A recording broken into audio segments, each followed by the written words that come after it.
In this video, you will learn the 8 elements of equity research that wins the CFA Research Challenge.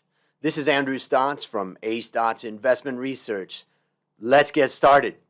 I have been involved with CFA and CFA Institute Research Challenge for years. And over the past decade, I've regularly been a judge, particularly in the final round. There's me with a funny beard. I judged many reports and presentations over the years, all the way back to 2009. In fact, there's me again with hair, back when we had our first competition here in beautiful Thailand. So, what I want to cover in this presentation is number one, the CFA Institute Research Challenge is your opportunity of a lifetime. Test your passion against students from more than 1,000 universities. Also, I want to tell you that I have seen this challenge change the life of many participants. And finally, let's explore 8 elements of a winning equity research report.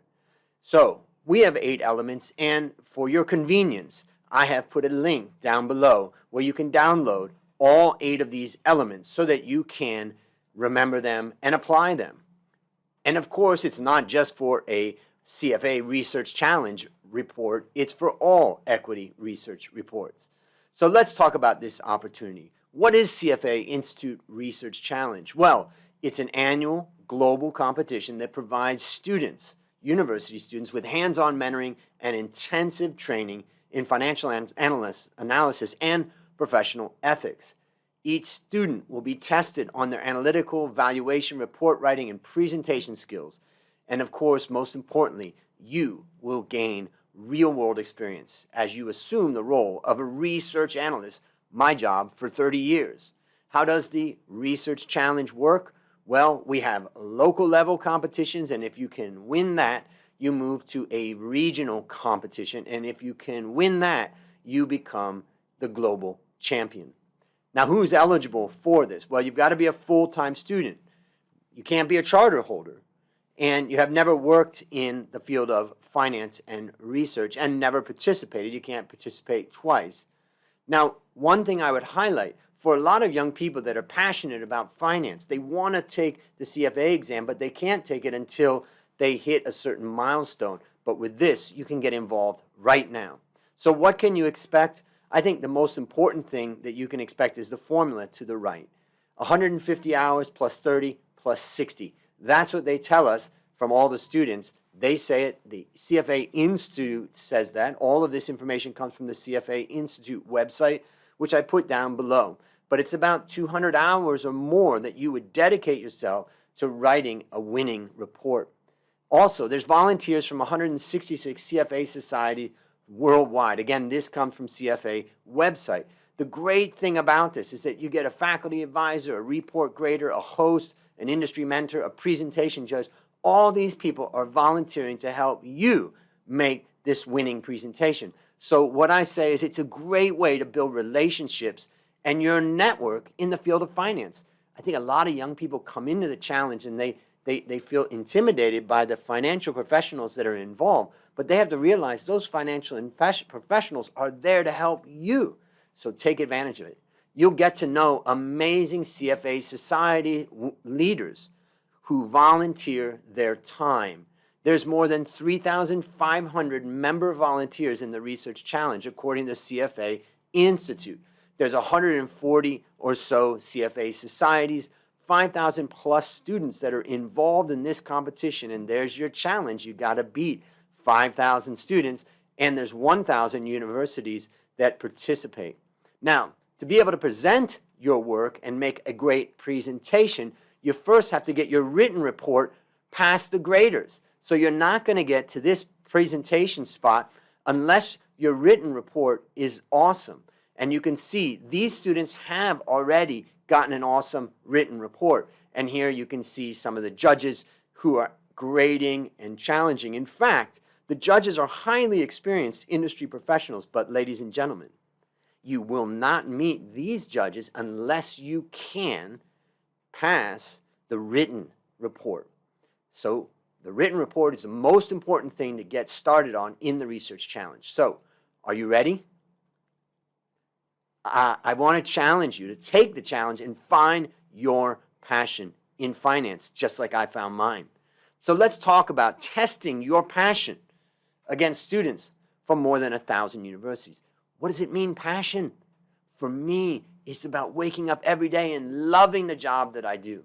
Now, there's one CFA society that has been a 5-time winner either in the regional or globals. Which society is that? Can you guess it? Philippines. Amazing performance. They were the global winner in 2019. They were the regional winner in 2016. They were the regional winner in 2015. They were the regional winner in 2014.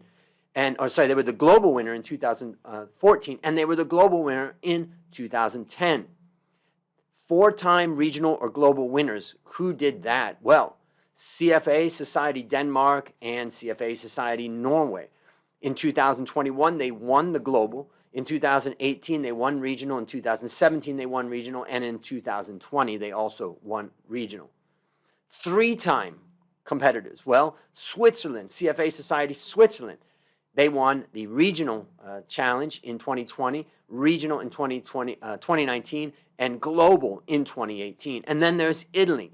2016, they won regional. 2014, they won regional. And 2011, they won global. Let's talk about universities. Those were societies. Have any of the universities been repetitive winners? Well, we do have one university that's been a 4-time regional or global winner.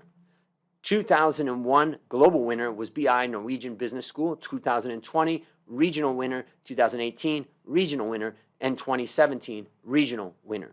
And then there's the 3-time winners. Ateneo de Manila University, global winner in 2019, regional winner in 2016, regional winner in 2015. Then there's Politecnico di Milano, which got regional in 2016, regional in 2014, and global in 2011. Seton Hall got regional in 2020. They won regional in 2017, and they won regional in 2007. And then Lausanne, University of Lausanne, regional in 2020, regional in 2019, and global in 2018. And you can be there. So I have seen this challenge change the life of many participants. Let's look at the global winners over the past 4 years. First, there was BI Norwegian Business School, CFA Society Denmark, and CFA Society Norway. Then in 2020, it was University of Sydney, CFA Society Sydney, and Ateneo de Manila University, CFA Society Philippines, that's 2019. And then again, Lausanne, University of Lausanne, 2018, CFA Society Switzerland. Let's take a look at these teams to see what you're up against. Here is Norwegian Business School team, and they look tough. And here is their fantastic presentation. Now, this presentation I take from the website that's in the link at the bottom of this page. It's publicly available by CFA Institute, so go grab it and look at it. Then there's University of Sydney, CFA Society Sydney, that's 2020, and they did Commonwealth Bank of Australia. That's the first time I've seen a bank win at the global level. Then in 2019, Ateneo de Manila University, CFA Society Philippines, and here they are. My goodness, look at the smiles. And here's their report, DNL, and they did an excellent job with that. Next is Lausanne, University of Lausanne, 2018, CFA Society Switzerland, and here they are, tough competitors showing their prizes, and here is their great report. Now, CFA Society leaders, this is a picture I got from a long time ago. CFA Society leaders and a 2010 team was giving advice to the 2011 team, and it was ultimately that next team that won the global championship. But the reason why I show this slide is every single one of the students in this picture I'm still in touch with today, and I've watched their careers bloom and blossom. And yours can too. You see, winning the challenge is a major achievement. Here we can see one of the global champions putting it right there on her LinkedIn. And here's another one of global champions, and look at what he said. All these skills and knowledge were applied during the CFA Institute Research Challenge, in which my team became a global champion, first time for Switzerland and HEC Lausanne. And finally, it's among the highest rank honors and awards for employers. Here you can see another global champions. So I wish that you find your passion in finance as I did, and that it transforms your life just as it did mine. Let's explore these 8 elements of a winning equity research report. First element, focus on your conclusions. So, produce a definitive recommendation, target, price, upside, downside, and earnings forecast. Explain your method of valuing the company. How are you valuing this company? Describe the main points and the catalysts that could drive future value and price. And remember, price and value are something very, very different. So here's a little checklist that I'm going to go through when I look at the winning teams. Do you have the recommendation? Do you have a target price? Do you have an upside or a downside? Do you have an earnings forecast? Do you have some method of how you did it? Do you have the main points or catalysts? Let's look at first one, BI Norwegian Business School. And we're going to look at their investment summary, that small paragraph there, which I'll blow up. And we can see the recommendation is a buy. The target price, DKK 1480. 21% upside. Earnings forecast, no, I don't see this company's going to grow their earnings over the next 3 years at 15% per year. But that didn't stop them from winning. But that's one of my recommendations, have that earnings item up there. How about the method? Well, clearly stated it was DCF. And then main points and catalysts. Yes, the technology moat unlocking a higher pricing potential is number 1. Its offshore expansion maximizing shareholders' return is number 2. And number 3 is a unique position to capitalize on the renewable transition. Yeah. So next we have Sydney. Let's look at theirs. Now theirs is a lot bigger. I don't personally like it done this way because I just feel like it's a little bit overloading. But here you can see, yes, they got a recommendation to sell. Yes, they've got a target price of 70.08. Yes, they've got an upside downside. In this case, it's a downside of 12.19. Earnings forecast, no, they don't have that in there. And then they have 3 different methods that they're valuing the company by. And then it has the main points or catalyst, yes. Let's look at Ateneo. Okay, here we have theirs, and I'll blow it up. Buy, a recommendation is buy. Target price, yes. Upside, yes. Earnings forecast, yes. Method, yes. Main points, catalyst, yes. And then also Lausanne. We can see theirs. Let's blow it up. Recommendation, yes. Target price, yes. Upside, downside, yes. Forecast, no. Again, that's my preference. These are my 8. They're not CFA Society Thailand. They're not CFA Institute. They are mine. And I say you should have an earnings forecast up there. And method, yes. And main points and catalysts, yes. Now, I want to tell you that from my experience, analysts want to hide out when they get it wrong. And what I want to talk to you about is just for a moment. It's that I remember as a head of research, and I was overseeing a group of analysts for many years. And an analyst had downgraded his stock from a buy to a sell. And he gave it to me to read before we went to publish it. And I said, where is the downgrade? And he said, oh, I put the downgrade at the back of the report. I said, I've downgraded it from a buy to a sell. And I said, that's the most important thing. And I told him, you've got to put that at the top, at the front. And he's afraid, he's a bit embarrassed because he's made a wrong call. But what I'm telling you is get the most important information to the top of the report, because I learned also in the field of finance, the fund manager client of that research analyst, they understand you're going to make mistakes. They don't want you to be perfect, but they want you to clearly tell them what they need to know. So what I'm getting at with this is I just want to use that story to remind you, hit them up front with the main points. All right, let's talk about the next one. Make your writing enjoyable and memorable. Write as if you're competing for your reader's attention and retention. It's a world of distraction, and the readers are CFA volunteers. They're very busy. You also want to assume that the reader knows nothing about the company and the industry. Start from that point. And then make your report pleasurable to read with concise language, clear font, and an attractive layout. Also, title each section with a powerful conclusion that grabs the reader's attention. Provide evidence to support it, and end by restating that conclusion. And finally, in this section, I want to remind you to create attractive diagrams that each communicate one message. One chart, one message. So let's look at BI Norwegian Business School as an example. And here I look at their charts, and I thought, boy, They're easy to read, they're kind of fun, they're enjoyable. I like those charts. That's a good example. Let's look at University of Sydney here, and here you can see that their titling is kind of fun. Regulators crack the whip on bank misconduct. So it's fun, but it still is very clear. You never want to be too fancy that the reader can't understand what you're saying. Now, I want you to just for a moment imagine your reader and under what conditions they will be reading your report. Think about it. I can tell you how it will be because I've graded reports for many different case competitions. Everybody's busy. I'm busy. I wait till the last day, last couple days, and all of a sudden I'm rushing. I've been given 4 reports, let's say, that I've got to score. And what do? I line them up on a table, 1, 2, 3, 4, and I start reading them. Now, in the case competition of CFA, the problem is it's the same company. I have to read 4 of the same company. In some cases, maybe 5 or 6, depending on how many graders there are. So imagine that I've got to read the same company report over and over just by different teams. You have got to make your report and the language of it stand out and be enjoyable to read. Let's go on to the next. Conduct a comprehensive company and industry analysis. You want to show that you've considered various outcomes in addition to your central argument. And you want to apply frameworks to analyze the local, regional, and global industry trends. You have got to look at the big picture. But let me just tell you a little secret.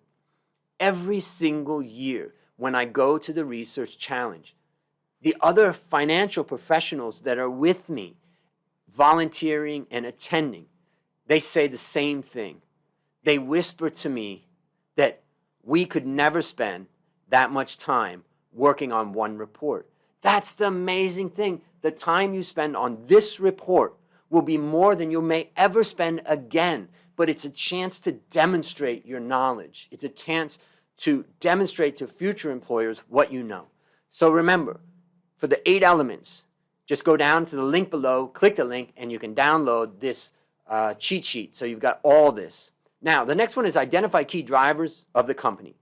Determine the drivers of the company's revenue, the cost, the margins, and investment, how much capital is needed. And then focus on the key drivers in your writing. Let's take a look at Ateneo here to see what they've said. In this one, they say, we expect D&L's HMSP shift to drive a GPM, meaning gross profit margin expansion of 350 basis points and be a key factor in long-run profitability. That's a great example of identifying key drivers. So let me tell you a little story about my own research. I want to show you a table in just a minute. And that table shows one of the analysis that myself and my team did in relation to a telco company in Philippines. And I like to tell people, when it starts to get overwhelming and confusing, just focus on price and quantity. Here is a table for a telco company, and the monthly average revenue per user is the price. And the quantity is the number of subscribers. If you multiply the number of subscribers times the monthly average revenue per user, what you have is ultimately the revenue. Keep it simple. Now, the next thing is that you need to craft a vision of the company's future. So many students get caught in explaining the past. But remember that you need to apply your knowledge of the company's past to make well-informed predictions. You want to clarify what you expect to change, what you expect will change in the company and the industry and the macro landscape. You want to build that vision of the future. Let's look here. We can see a D&L, favorable industry position, fuels steady domestic gains. International growth strategy backed by R&D expertise. Strong balance sheet, profitability supports long-term shareholder value. And finally, value chain positioning, export segment, address key risks. So now, I want to tell you a story. When I was a bank analyst back in 1995, I started as an analyst in 1993, and I started to become a bank analyst. And by 1995, I knew something, and I was in beautiful Bangkok, Thailand, and a fund manager from London came to me, and I took him around to meet the different banks, and he asked me, what do you think about Bangkok Bank? What do you think about the share price? And I said, well, the share price is down 15% over the last year and 40% over the last 3 years. And the fund manager looked at me and he says, I don't care what happened in the past. I mark my portfolio to market every single day. All I care about is the future. And that was like a wake-up call for me to realize it is about the future.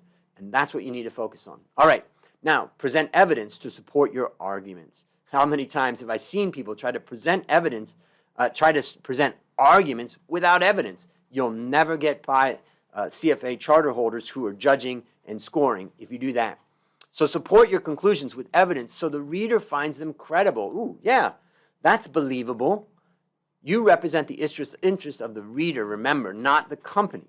Serve the reader's interest by being critical, objective, and independent as you look at this company. Let's look at BI Norwegian Business School for a moment. And I'll talk about this here by grabbing this particular paragraph. Now, I'm going to give you what I consider to be kind of a bad example here of not supporting with argument. What you see is, in our opinion, the resulting gap in technology will continue to widen as loss-making, over-leveraged peers cannot afford to upgrade their inferior turbines. I mean, it's a sensible statement. I'm not saying it's not true. I'm just saying there's no real evidence, and it makes it seem like the competitors are just melting away. But wait a minute, this is just conjecture without evidence, and it seems to rely on this statement, in our opinion, rather than evidence. And when I went to look at Appendix D, I didn't find any major evidence. Now, a lot of young people in the challenge, as well as in other parts of life, think that if you say, we're confident that this is going to be, that really sounds great, but it does not sound great in the research challenge and in your research report. You need to support it with evidence. Let's look at another example, Ateneo again. Here we can see a good example is to illustrate contributions from Ventura Loan. Contributions from Ventura Loan grew. Now, they use this little C before the number 3, which I believe what they're saying is approximately 3%. I would recommend not doing that because it's just confusing. Just say 3% of sales in 2016 to 10% 2017, even with strong local growth, and D&L present in only 4 markets, 4 of Ventura's markets in the region. Now, I want to talk about this. I made this sign because it looks like somebody is a mouthpiece, right? Top analysts need to be independent and objective. Remember, you do not represent the company. In fact, you're not a mouthpiece of the company. You don't go up and talk as if you're from the company. You need to talk as an analyst looking objectively at this company. Next, describe the catalysts driving future value and price. You want to differentiate between value and price, and you've got to forecast ultimately both. And you want to describe how your valuation assumptions and methods are similar or different from the markets. This is a key question that judges will often look for in the written report or in the presentation, and that is, what is different about your assumptions relative to the market, and how can I know that you're going to be right and the market's going to be wrong? You want to explain any current divergence between price and value and why that might change. This company is trading at a 40% discount to its intrinsic value. Okay? If it's been trading at a 40% discount, why should it not trade at a 40% discount in the future? Well, let's look at that a little bit more. Let's go into the Norwegian Business School's presentation and talk about changes in the value-price gap.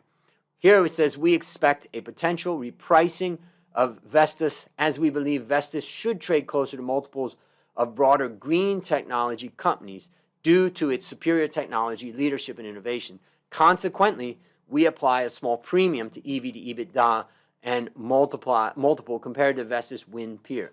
That explains part of it. Now, I'll go into a little story about a company, FGen, in the Philippines. This is a research report we did a while ago in my own company, and here you can see that I try to say that the catalyst is FGen plans to build the country's first LNG terminal with a capacity of 5.2 metric tons per annum. And that is something that we believe would be a catalyst.